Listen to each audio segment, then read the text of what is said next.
రుణం ఎలా తీర్చు ఏమని వర్ణింతును రుణం ఎలా తీర్చు యేసయ్యా నీవు నాకు చేసిన మేలు యేసయ్యా నీవు నాకు యేసయ్యా నీవు నాకు చేసిన మేలు యేసయ్యా నీవు నాకు చేసిన మేలు వర్ణించలేను వివరించలేను యేసయ్యా నీవు నాకు చేసిన మేలు వర్ణించలేను వివరించలేను యేసయ్యా నీవు నాకు చేసిన మేలు అంధకారమైన నాకు వెలుగునిచ్చినావు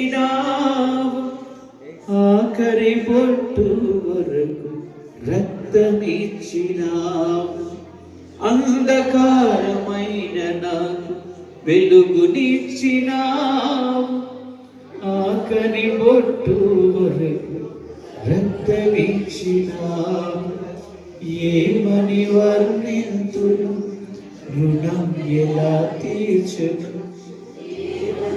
యేసయ్యా ప్రభువులో పాలు పొందుతున్న వారంతా దయచేసి దేవుని కొరకు చేసిన వీళ్ళన్నింటినీ జ్ఞాపకం చేసి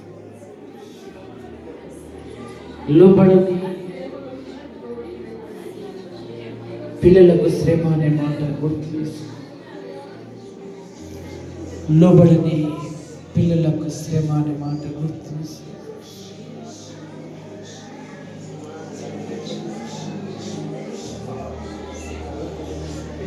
లోబడపోవడానికి కారణాలు ఉన్నాయి.